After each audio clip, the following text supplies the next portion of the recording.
ఇంకొక half an hour కదా 1 hour మాట్లాడండి. ఇప్పుడు నేను ఏమంటున్నా అంటే 500 రూపీస్ పెట్రోల్ కొట్టించిన నేను 500 రూపీస్ పెట్రోల్ కొట్టించినప్పుడు వీడియో ఇస్తున్నా నేను. చెప్పు నాకు ఒకసారి 500 రూపీస్ పెట్రోల్ కొట్టించినప్పుడు మీరు బిల్లు మెయింటైన్ చేస్తలేరు. అదేది FCS ఏం కనెక్షన్ ఎర్రర్ అని వచ్చింది, కనెక్షన్ ఎర్రర్ వచ్చిందని వచ్చింది అంతేనా? బిల్లు లేకుండా మీరు జియో సెంటర్లో మేనేజర్ సార్ లేరు. ఇదేంటి ఏరియా ఇది? సిద్దిపేట ఏరియాలో మీకు బిల్లు లేకుండా ఎవరు చెప్పేటోళ్ళు ఎవరు? ఇక్కడ చూసుకునేటోళ్ళు ఎవరు లేరా? నేను ఆపడం ఏందమ్మా నాకు అర్థం కాదు. బుక్ లేదు, రిసిప్ట్ లేదు, మేనేజర్ లేడు అంటే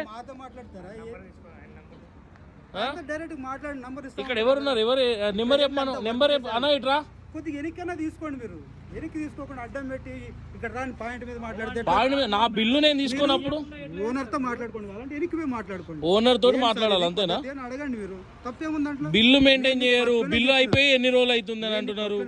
ఆయన ఏమని చెప్పిండు? ఆయన ఏమన్నాడు? అది లెటర్ ప్యాడ్ లేదంట అన్నాడు. ఎన్ని రోజులు అవుతుంది అన్నాడు? నేను ఈ రోజు ఎక్కినా, నాకేం తెలుసు అవన్నీ. ఎన్ని రోజులు అవుతుంది అన్నాడు? రాదు అని చెప్తుంటే మీరు మధ్యలో ఆపేసి ఎట్లా మాట్లాడితే నేనేం చెప్పాలి? తీసుకోండి, రికార్డ్ చేసుకోండి, నాకేం ప్రాబ్లం లేదు. మీకు అని కాదు కానీ లెటర్ ప్యాడ్ లేకుండా ఒక పెట్రోల్ బంక్ మెయింటైన్ చేసుకుంటూ పాయింట్ పైన అడ్డం పెట్టి మాట్లాడితే ఎట్లా? వేరే కస్టమర్కి ఏం చేయాలి?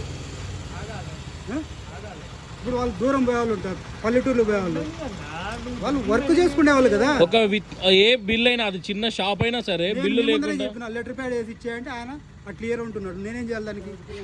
మీరే చెప్పి 500 స్టాంప్ వేసి ఇచ్చేయి.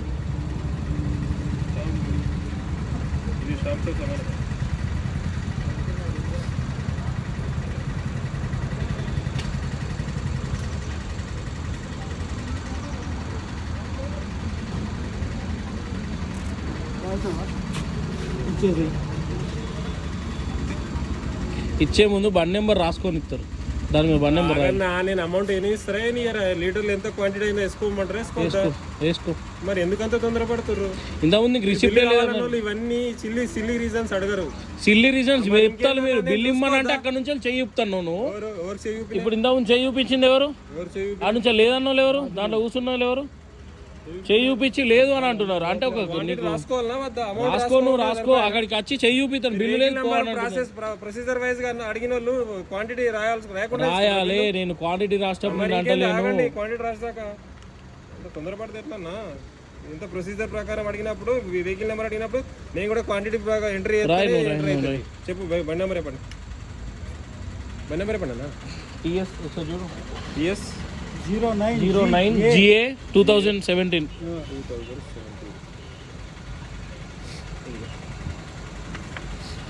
లాస్ట్ అయిపోయింది.